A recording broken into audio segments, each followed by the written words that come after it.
So I think I'll get started with just introduction to this series. So I'm Caitlyn Mooney, and um, my co-host is Lauren Rudolph. So this is our Early Career Blueprint series, which is a grassroots effort to expand the content offered by the AMSSM to early career physicians.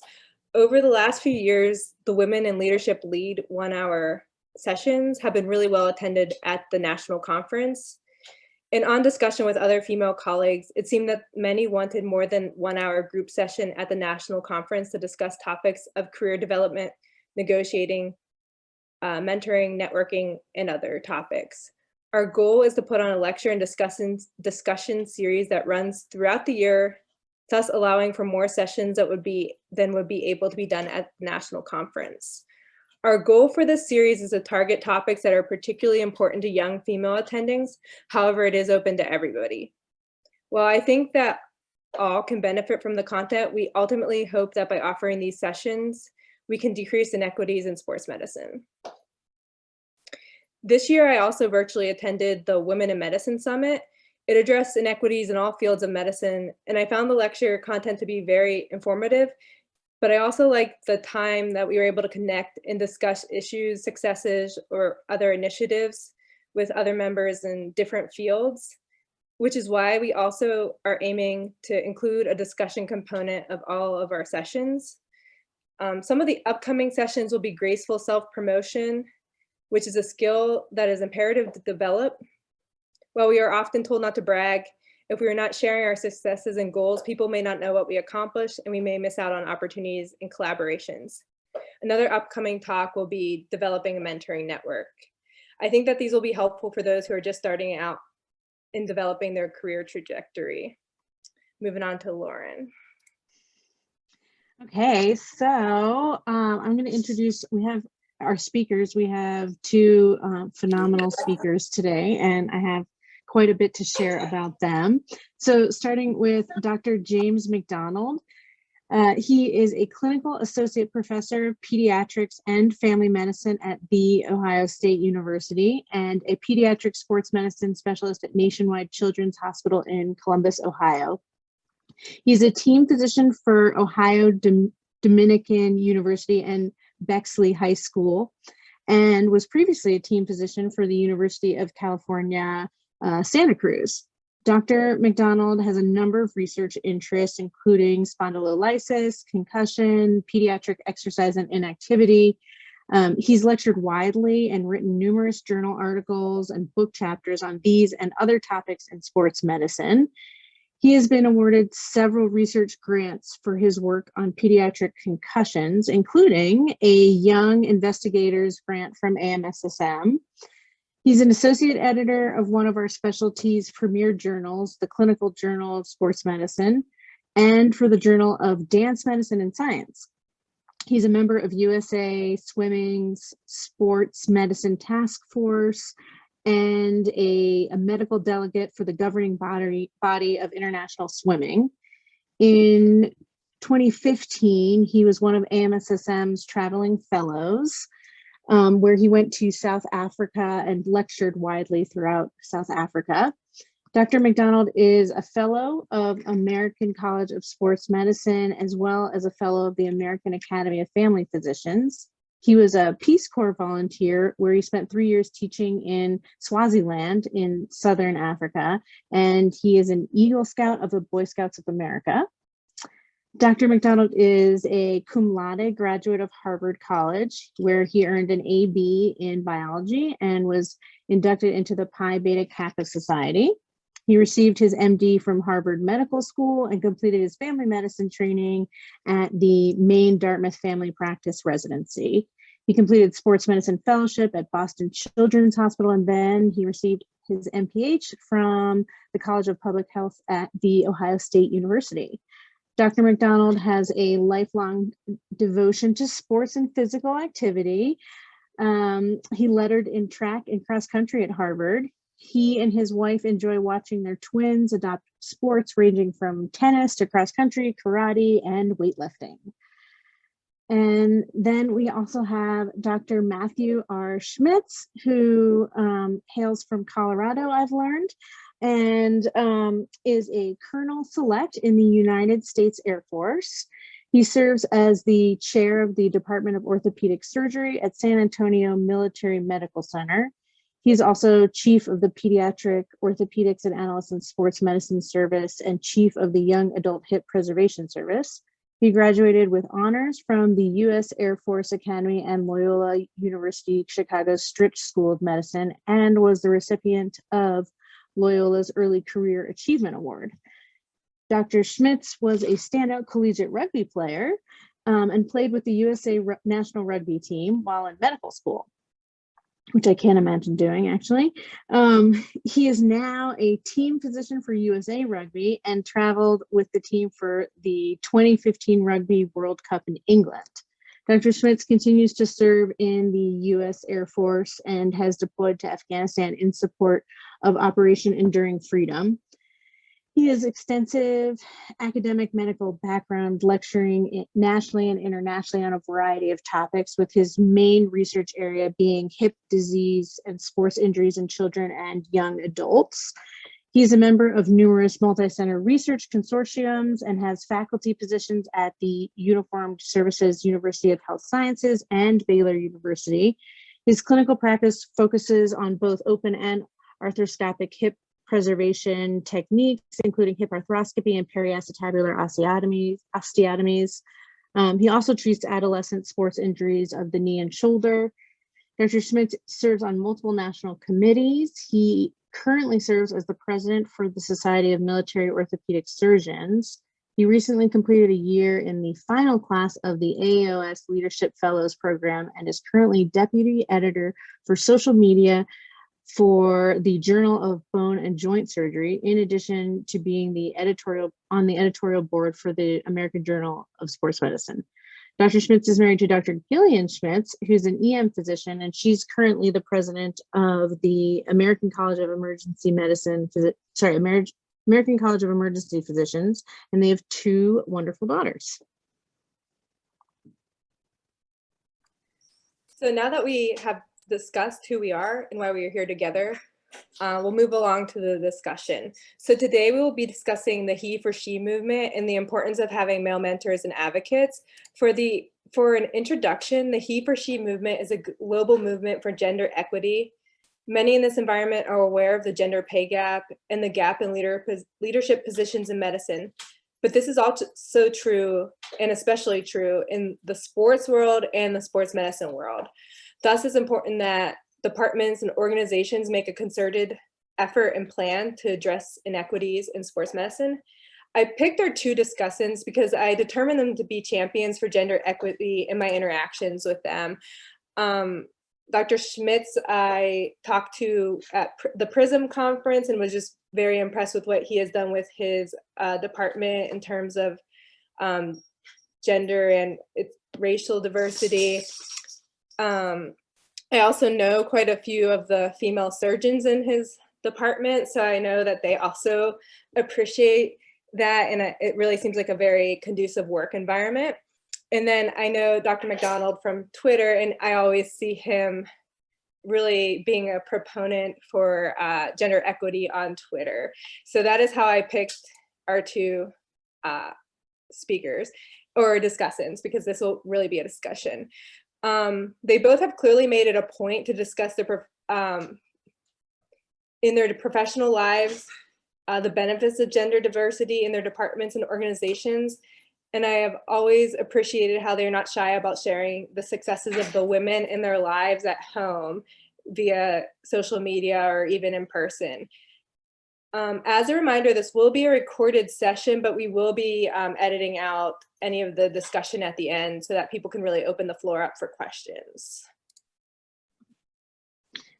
Okay, so we'll start with our first discussion topic. Caitlyn mentioned a little bit about what the HeForShe movement is, but wanted to kind of go into what does the HeForShe movement mean to you? And then how do you try to be a HeForShe champion in your life or in your work life? I think we'll just go in order. I don't think there's really any particular order other than Dr. MacDonald, you signed on first, so I think you get to go first. All right. Well, I have a couple thoughts. One is, apropos of this discussion, I did not know of the concept of he for she until one of my really esteemed female colleagues, Kate Ackerman, who many of you guys know at Boston Children's. I was doing something on social media, and she called me out as, here's a real he for she, and even that, as I said, maybe I'm even, the grammar or the way I said it is like, I might have that upside down, but I was like, that's interesting. I didn't, I'm not aware of that's what I was doing, but she was the one who first mentioned that phrase to me. And I think it's appropriate because Kate is so out there. She's just such a superstar in our galaxy. And, if I can do anything to like make other people aware of her and her work, like, well, that's all good for all of us. I think, Lauren, so I think he for she to me means, I think what should be natural for us all, it's that, our colleagues are men and women. And I think most of sports medicine, it seemed to me like over my career has been sort of branching off of ortho. And both of those disciplines have been traditionally very male oriented, more than most medical specialties.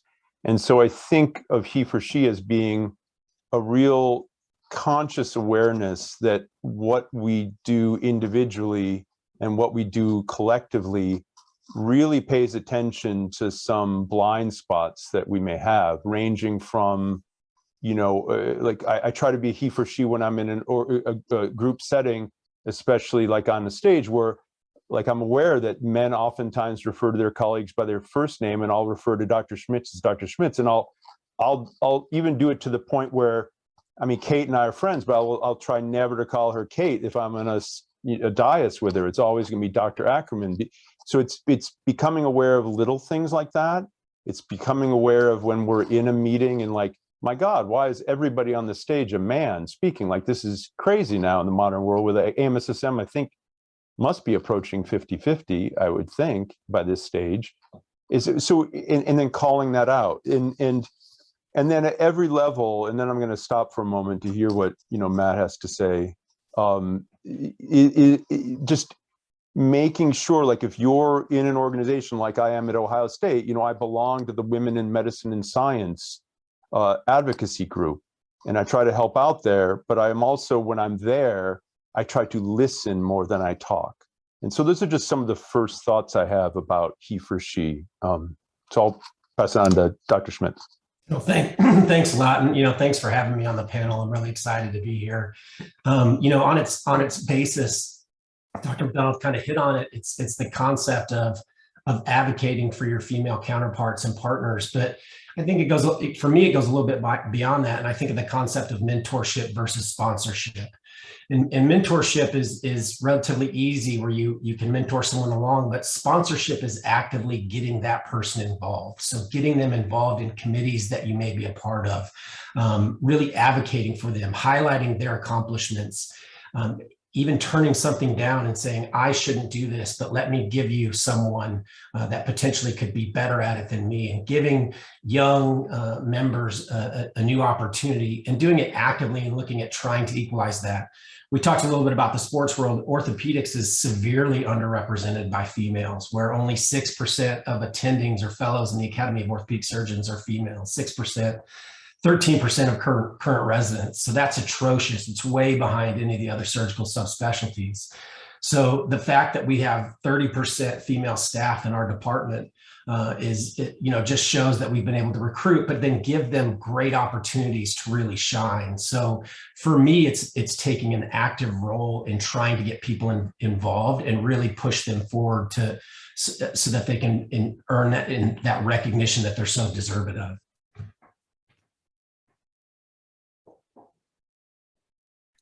If I might just add to what Dr. Schmitz had to say, I couldn't agree more. And hopefully we'll touch on all the dimensions tonight of what this could be, but that idea of active sponsorship is really, really important. And it's things like, as a former traveling fellow for the MSSM, whenever that comes out each year, there are specifically, I won't name them to protect the innocent, so to speak, but I have hit up former female colleagues of mine who I think would be a great match for that. And part of it's too is like, if you've looked at the lineup over the years, there've been, until just like the New Zealand one, which COVID crushed, right? Which was what was going to be Siobhan and Margot Patukian and Dr. Master, Christina Master, right? It was really, really male dominated. I was like, what the heck, man? There are really qualified women, I'm sure, applying. What's going on here? So it'd be things to Dr. Schmitz's point, like calling out some of your young colleagues, like, you'd be great at this. You should apply for this. Here, let me write you a letter of recommendation. Why don't you send your application to me and I'll edit it? It's being active and intentional. I think it's really important. Yeah, and not to piggyback, I think that helps. We all have a bit of imposter syndrome, and I think that helps some folks get over that imposter syndrome, because they look at something as prestigious as a traveling fellowship and see that it's been 95% males in the past, and there's that subtle hint in the back of their mind that I may not be good for this, or I might not be qualified for this, and giving them even just a little bit of encouragement, not demanding, but positively reinforcing and saying, I think you would be good for this. Would you please do it, put in an application, can sometimes get someone over the hump. That's the difference between not applying and applying. Thanks for such a great answer, because I think people need to realize it is a really active role, and sometimes one being conscious of bias in their department or can be really helpful, but also taking that active role to really support female colleagues is super helpful. I just thinking of something recently in my life. I just took over as our co-director of our second year med school course in musculoskeletal medicine. And I was wavering on whether I should apply. And it really took a couple people I knew to say, like, oh, I think you can do that. You should really put in an application, before I put one in like right before the deadline. So sometimes that extra support is really helpful, especially when you feel like when everybody you see might look, when most of the co-directors are male, especially for musculoskeletal things, it really is really helpful. So I think we'll move on to the next topic. Why do you think gender equity in medicine and sports medicine matter? Yeah, we gotta switch back and forth. You want me to go first on this one? Yeah, let's switch it. Yeah, so I mean, I go back to the concept of you can't be what you can't see. And if I think it's important that as we try and recruit folks into the field of medicine, starting off in the age grade and high school age, is that if we don't have female physicians in sports medicine, it becomes infinitely harder to recruit people from medical school to want to go into those fields. What we've seen over the last 25 years, 30 years with the explosion of women's athletics is that the sports field is different. With Title IX, it's not just male athletes. And so we need that diversity in the physicians taking care of these athletes. When we think about what are our highest risk groups for ACL injuries, it's adolescent female sports players, right? And so those athletes also want to see diversity in who's taking care of them.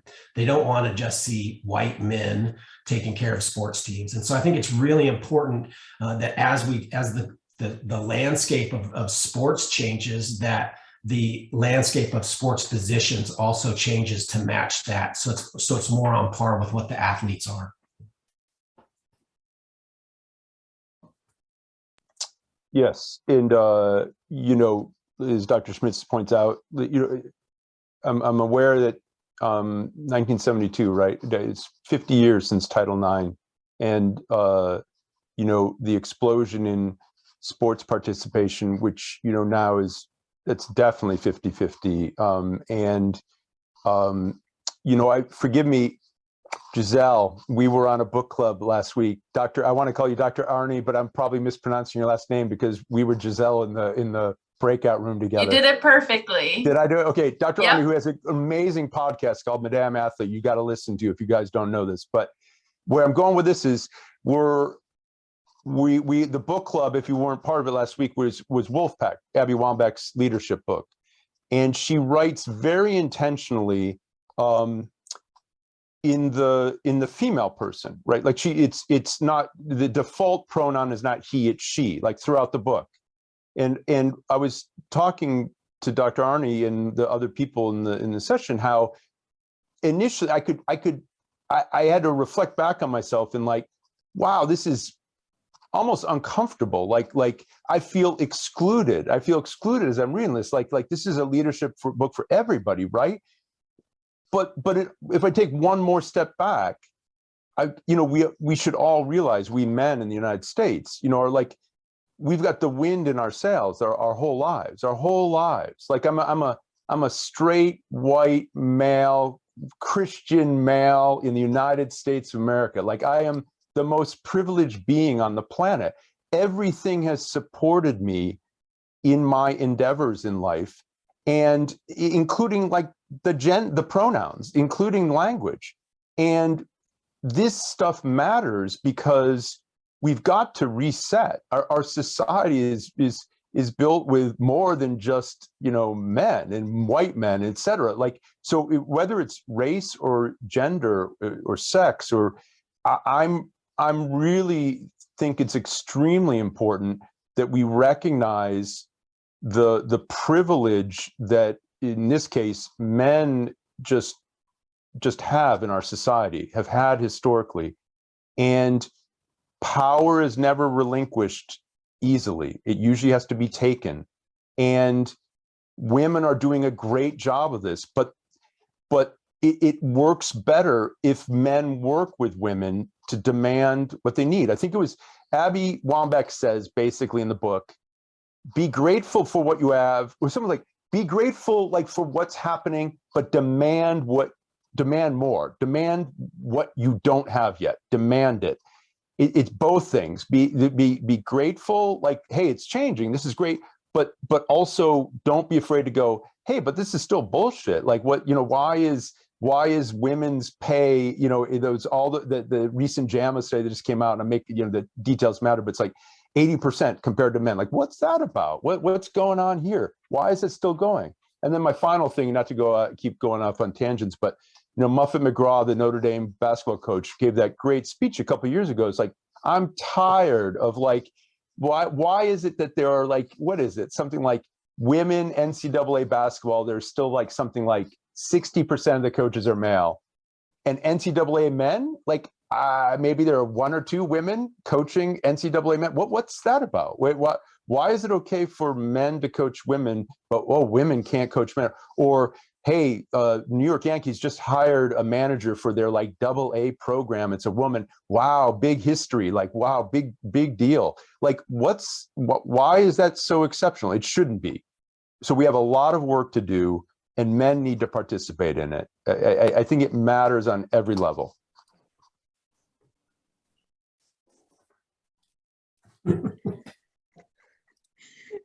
The power of pronouns. I didn't join that book club. Now I'm sad I didn't. I'm gonna have to add that book to the list, but that's really a fascinating thought. It's just like, yeah, the power that the pronouns have in a book or in our language. It's a simple change too. I mean, I reviewed a journal article 2 weeks ago that I kicked back because it said something along the lines of, they only used a him for surgeon. And I wrote back, can there not be female surgeons? And I was reviewer number 2, so it got kicked. I rejected it. But that's a simple thing that we can change, and we need to change. And so, thanks for Dr. MacDonald for bringing that up. Yeah, no, yeah, that's fascinating. A quick addition, there's a online email list that you can belong to with an author who writes about these sort of topics. And she has on her emails done sports medicine articles. So we are sometimes involved in not including any females in our studies still.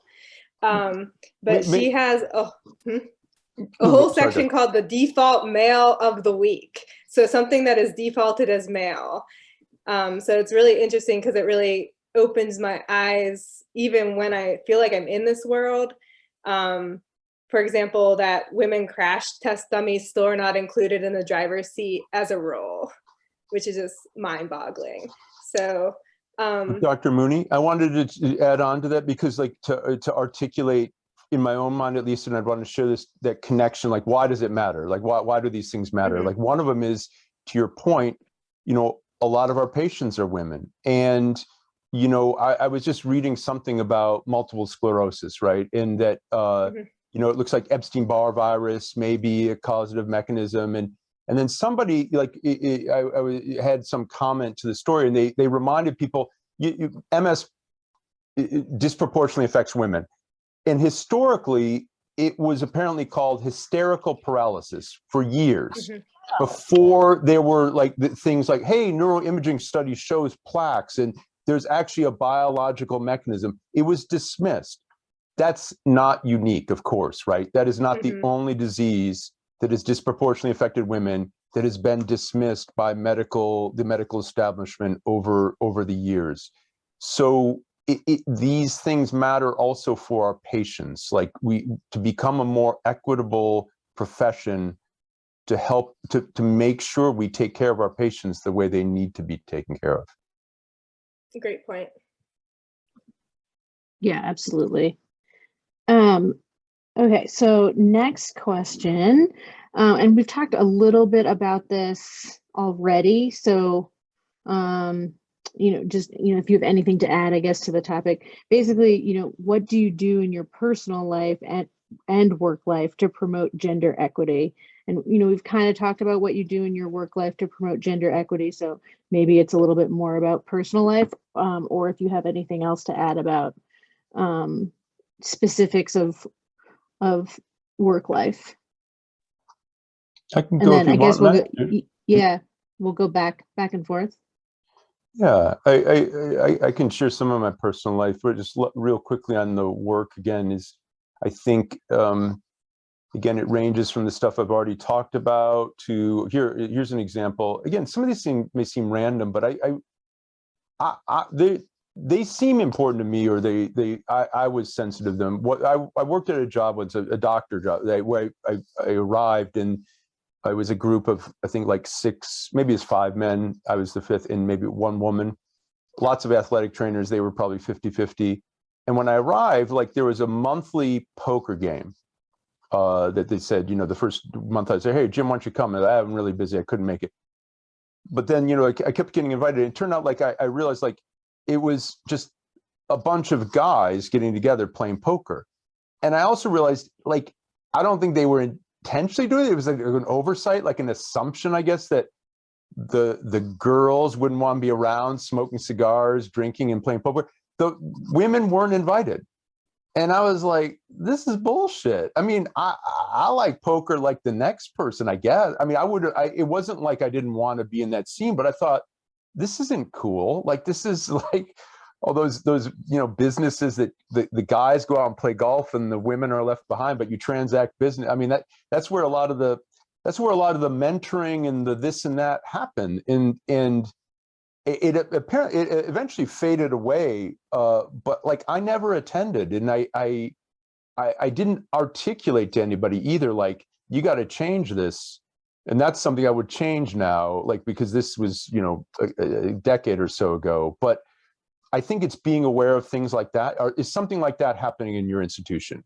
And, like, what might you want to do about that? Being aware of stuff like that is something, along with the stuff, really important stuff. Not to minimize what I've already talked about, pronouns, because that's important too. That's the subconscious part. But like Dr. Schmitz saying, I think it's huge. Like, you're a guy listening to this, you're a guy in a department, find a woman, like, especially, like, maybe earlier on the career path than you, and guide them and help them, and, like, intentionally look to, like, give them you know, a good assignment, not just some dump assignment to do, something that will add to their CV.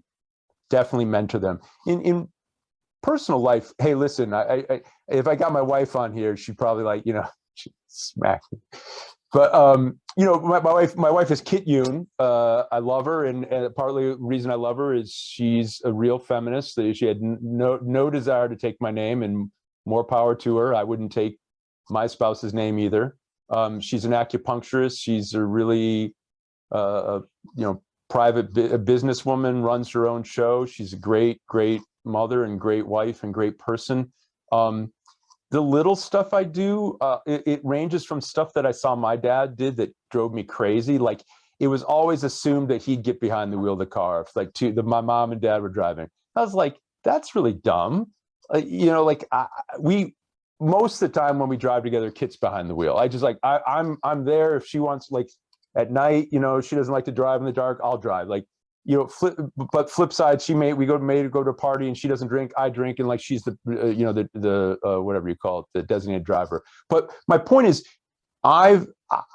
I really want to intentionally, the default is my wife is behind the wheel of the car, not me. Because why not? Like, why the heck why is it the guy that's assumed to be behind the wheel of the car? The same thing with money. I mean, and I'm not trying to preach to anybody. You got to do what you have to do, and every marriage is unique. But if you just ask me specifically what I do in my life, like 100%, of course, in my mind, of course, 100% like I just hand over the check. She does. I mean, most of the time she knows everything more than I do. And I just saw it.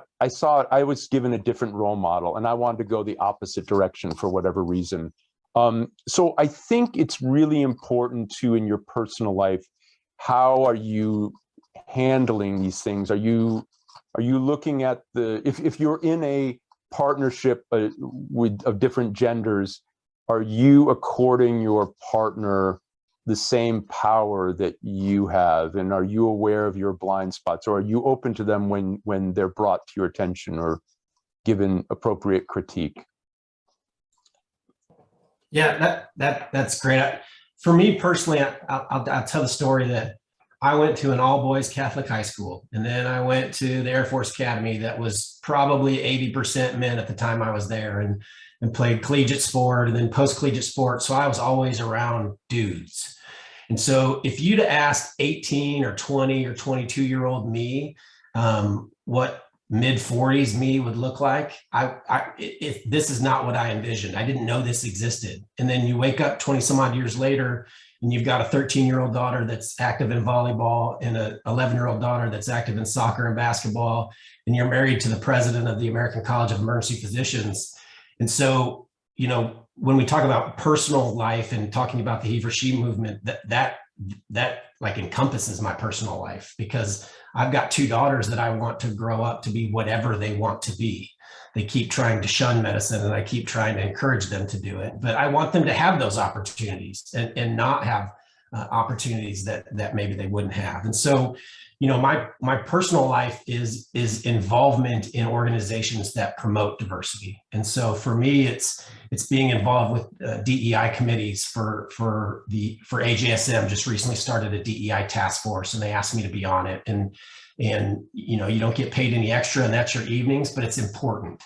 And with orthopedics, we started an international group called IOTA, the International Orthopedic Diversity Alliance, and to really bring about diversity, not just gender diversity, but racial diversity, sexual orientation diversity on an international level. And so these work things have become part of my personal life as well, because that's what I really invest a lot of time in, because I think it's important, right? And so, I know that I can look at those two girls that are eating dinner right now and know that I'm trying to make things more equitable for when they're my age. And so that's why I think it's important, and that's why I invest the time I do in my personal life towards it.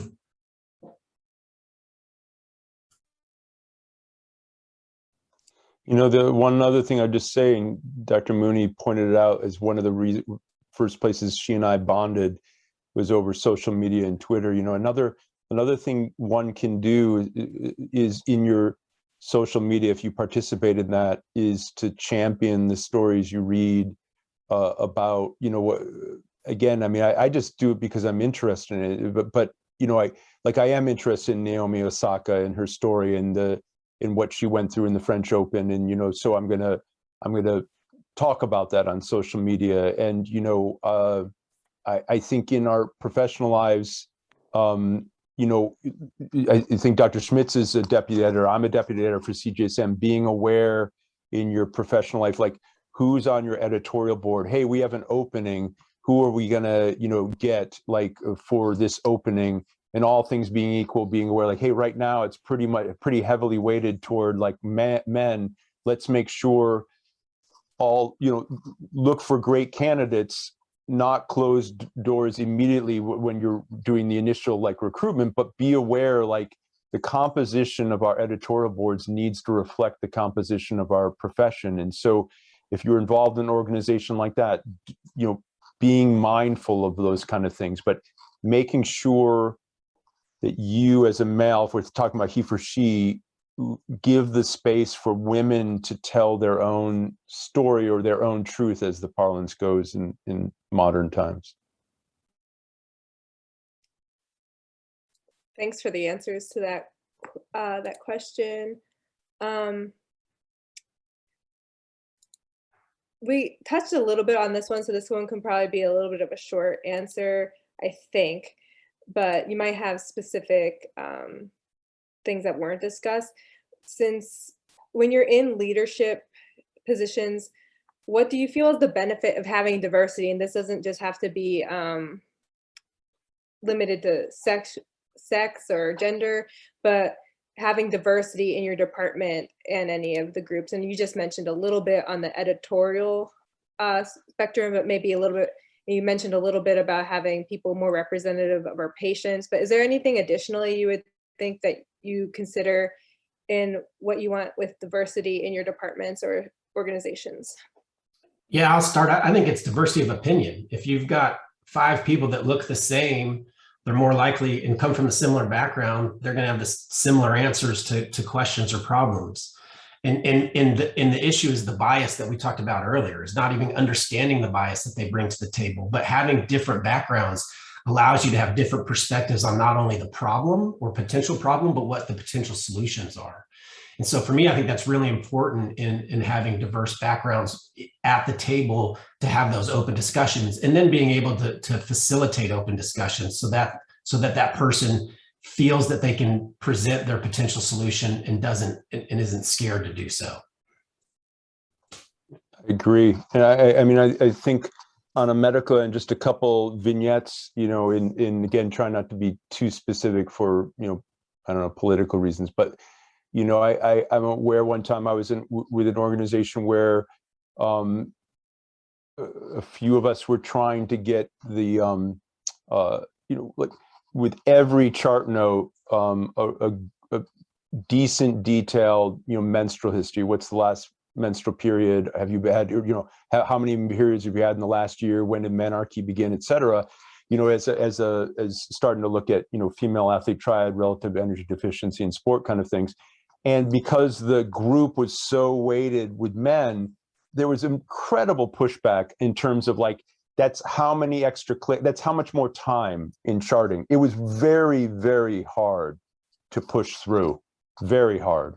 And I think it was largely because they were mostly men. And it's like, they have no clue what a period is themselves. Like just look at it as some extra work they got to do. And lacking that diversity of opinion made it much harder to bring this through to being a working thing in the EMR. Another thing, I was in another organization once where we took care of a ballet corps, and again, heavily male-dominated physician corps, and the notion of the high prevalence of eating disorders and female athlete triad in the ballerinas in this ballet corps, all the doctors saw was problems if we asked too many questions about it. It was like, wait, hold on, this is a really important health issue for like 80% of the ballet corps. Like 80% of them are ballerinas, and 20% are maybe male dancers, but like 80% of them and about 70% of them have like problems. Like, we're just going to pretend like they're not having problems. And it really was like, oh, no, if we ask too much, it's like pulling the Pandora's box. We're going to find a lot of problems. Like, yeah, we're going to find like, but I think it was hard to make that happen until, and I left, but I know some women who came in and kind of cleaned up shop, and like, no, this is, we can't pretend like this isn't happening. But it was that diversity of opinion to get to, I think, Dr. Mooney, what you were asking, like, what is the benefit of that diversity of opinion? It's, again, I think it's human nature to have blind spots, to look at things as like, oh, that's someone else's problem. Oh, it's extra work. And sometimes it takes like, no, now a group of 50% men and women is like, hey, listen up, buddy, this is important. Like, shut up. Like, like we got to do this because like 50% of our patients, they need it. Yeah, I mean, yeah, I think, we talked about this before, but 50% of our patients, 50% of our athletes are presumably female. So, we should be representing females within the higher organization. So switching gears a little bit, the next question is, what are your recommendations for junior faculty when assessing culture of departments or dealing with issues related to discrimination? So, like for example, if we don't have diversity in the department. Dr. MacDonald, you want to go first? I'll give it a shot. This is a good one. I don't know.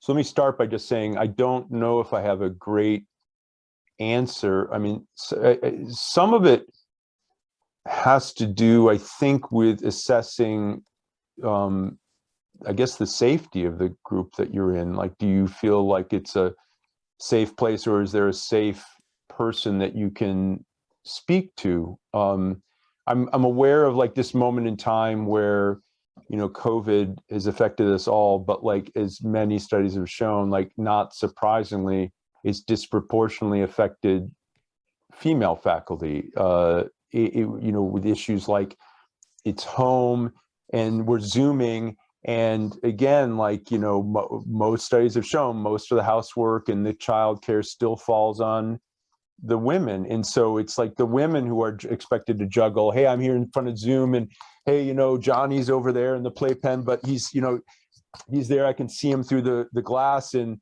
Dr. MacDonald's up in his study just doing his work. Like, like, if you're in that situation and you want to talk about it, like, I guess what I'm building up to say is, we had a discussion in our group, as at least last summer, as COVID started to ease, are we going to move from Zoom back to in-person, or are we going to still try to do like some hybrid thing? And forgive me, I'm going to sound like I'm talking out both sides of my mouth now, but the female colleagues in my group were saying how much they actually enjoyed the Zoom thing, because again, because they still were expected to do so much, they could be at a meeting, but then go throw the laundry in and come be here. But as opposed to, I'm in-person meeting, like I just commuted, I'm in-person meeting, I'm at the hospital all day, I got to come back and then I do the laundry. Where am I going with this? It's that I don't know if my colleagues felt like they could articulate this without somehow it being interpreted like, oh, that's because you're a woman. And like, I think it was important for me and a couple of my colleagues to like say, wait, it's not just like, it's all this thing. And so I feel like I'm now really going off on tangents, but I guess what I'm trying to say is, I would want to connect some dots to be HeForShe, to be a safe place, a safe person for a junior faculty who's a woman to be able to come to share some concern. Like, I'm seeing this happen in my department. What do I do about it? So that's begging the question, how you identify that person. But it would be really helpful if you are like trying to come into a new group, if you're able to ascertain, male or women, there is a person or two that seem like they're somebody that can be a sounding board, like to talk about work-life issues in a balanced, respectful manner. And I think, honestly, it's still a lot to ask for even the most earnest people, like maybe a Dr. Schmitz or me. Like, study after study shows we still don't do as much housework as our wives. And so it probably would be really helpful if I were a junior faculty. Like, I am seeing a department that already has some women in it who are at higher levels, because I still think it's really hard for a lot of guys to really get it. So it's a really, really long answer. And if I just summarized it, I would be encouraging a junior woman faculty to be looking at, this is a group that already has some gender diversity.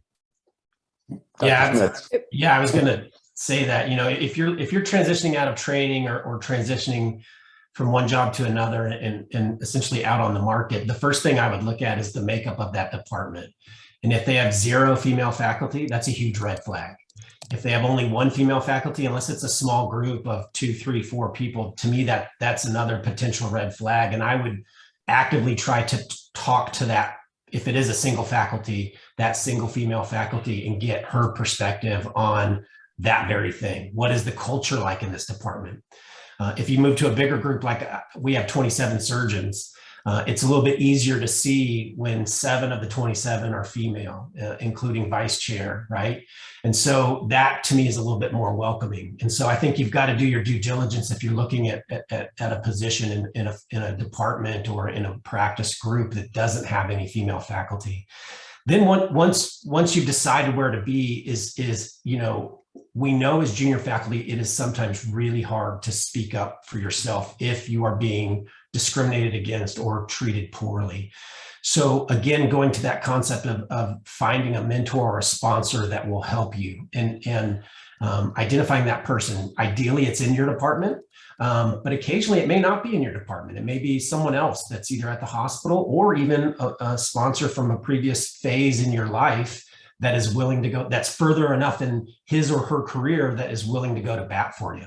And again, that is just encouragement for you to be able to have the courage to speak up and not hide it. But I think it's important to identify those people, because all of us, no matter what stage of our career we are in, get in above our head, or we feel like we've bitten off more than we can chew, or are scared to call something out. No matter if you're a 40-year attending, I still think that's going to happen, right? And so identifying someone that can either help you or at least encourage you to take the correct steps, because ignoring it or being quiet about it, I think, is far worse than going out and trying to change that culture.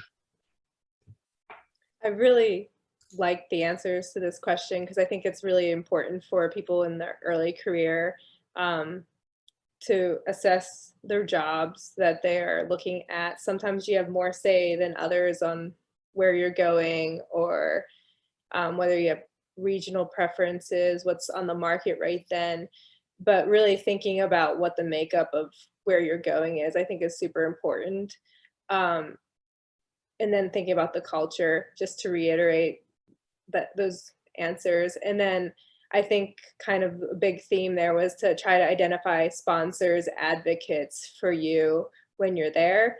And what you were saying at the end, I think if you do know you have a sponsor or advocate somewhere else, if you're trying to have a hard discussion, say with your boss, it's a lot easier if you can have a run through with somebody else who might be more have more experience than you before you actually go and try to do that yourself. So I think those are really great takeaways.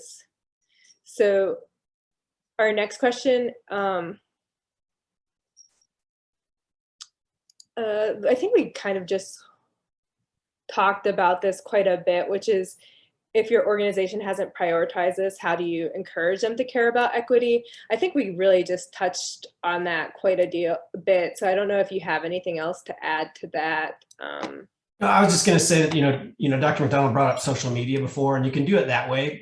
Be careful, because you can get some blowback, anger some people. But I'll tell you what, when that fades away from personal experience, when that anger fades away, your message is received and people are talking about it. And so one of the ways is, if you're involved in groups like this group, is encouraging them to have DEI task force or DEI committees. One of the things that we're doing right now with the Board of Specialty Societies, so the AAOS has a group that essentially represents all the subspecialty societies, and we have a new DEI task force that I'm a part of, is we're reaching out to the various subspecialty societies and seeing which ones have DEI committees or DEI task force and what they're involved in. Because I think that's one of the first steps, is identifying who's taking an active role in this versus who isn't and what they're doing. And then how do you then promote that, right? So if the hip and knee surgeons don't have any sort of diversity type committee, well, what can we do as the pediatric orthopedic surgeons or as the Society of Military Orthopedic Surgeons to show them the benefits and encourage them, or a little bit of public nice way shaming them to be involved in this. And so I think just talking about it, continually talking about it, bringing it up helps. Yeah, I'd echo what Dr. Schmitz said, and it's interesting. I'm thinking of a couple tangents coming together here. So I'm going to get back to what he was mostly talking about, which is some of our organizations like AMSSM, or if you're on a journal, or he and I are in an organization called PRISM, Pediatric Research in Sport Medicine. If it's your livelihood, if we're talking about the organization where you work and your paycheck is on the line, I actually think my answer to this is, you've got to get beyond junior faculty to a slightly higher level to be able to make some changes and make the organization care about equity. If you're still on the lower scale of things, it takes us back to, have you done your due diligence looking at this organization? Are you the only woman in this group? Maybe I shouldn't go there. Because I think when you're junior, trying to convince someone of the importance of equity, or an organization the importance of equity, and that's your paycheck, the consequence of that, of course, can be like, hey, I'm losing my paycheck. Or if you were to go on social media and talk specifically, if I were to go on social media and talk specifically about Nationwide Children's Hospital, I might be shown the door. The flip side, though, is, are organizations like this? Oh no, social media is like a great way of applying that pressure. And as a vignette, speaking of PRISM, and I think, Matt, weren't we on the board at the same time? But like there was a few years ago, PRISM had and they're very conscious of these things. They have great diversity statement and really care. But there was one year not that long ago where there was mantle after mantle, and I was tweeting out like, great talk. And a lot of you all know Karim Khan, the the editor-in-chief emeritus, because Jonathan Dresner, of course, is the editor-in-chief now of BJSM. Karim Khan emailed me at my post after post after post, said, hey, this isn't a good look. And after the meeting, I brought it up to the board. I was on the board at the time, we've got to do something about this. And to Matt's point, initially there was a lot of anger, a lot of pushback. Interestingly, on the organizing committee, the woman who had it, the female doctor who had it, also pushed back, no, we do a good job. And I'm just saying, hey, listen, guys, we do a good job. We have a great diversity statement. We really care. I'm like the guy passing on the message. I'm not but the world was looking at this in social media, and they didn't like what they saw, and they were right. There were way too many mantles, and that changed things. But there was a lot of anger and pushback initially, for sure. But social media was an effective tool, I think, for an organization like PRISM. I think for an organization like AMSSM, be careful of your organization that pays your paycheck, would be what I'd say.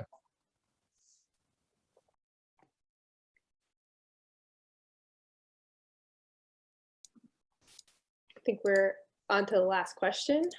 Yeah, so I think this is a great question to wrap up with. how does this apply to other underrepresented groups, and how can we support diversity and equity in terms of race, culture, and the LGBTQIA plus in sports medicine? Matt, do you want me to go? I can't remember. Did you go the last one? I think you're first on this one. Oh, first one. Equity. I think these groups listed here matter a lot too. I mean, it gets back to, at least for me, what I was saying earlier. You know, I mean, really, truly, 2020, the Black Lives Matters protests, like it just exploded in my head, and I mean that's where. Sad, but the first time I articulated in my own brain, not like the first time I cared about things, but the first time I articulated in my brain, like I've had to be like, I'm a white Christian straight male in the United States. I've had the wind in my sails my whole life. Like, what am I doing about this? Black Lives Matter at the time. I care about the issue of race in our profession and in our society at least as much as I do about gender discrimination, at least as much. And I mean, everything we said today applies to the issues of race. And I have to confess, I care just as much about LGBTQ. I'm a little more ignorant of that. I'm not as well versed in that, or I haven't done as deep of a dive as I have to either the issues of race or sex in our in our profession, in our society.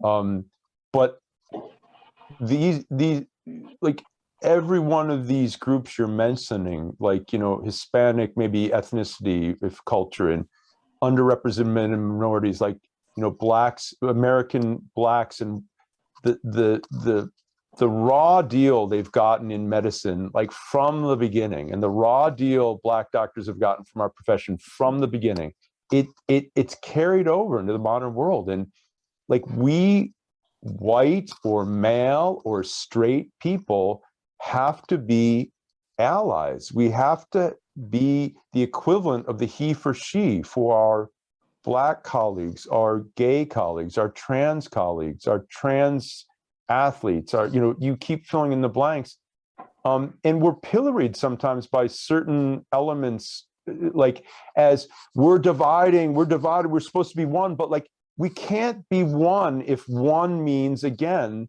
the language is always a he and it's not a she. We can't be one if the assumption is the doctor's going to be white coming in with that white coat and not a Black guy.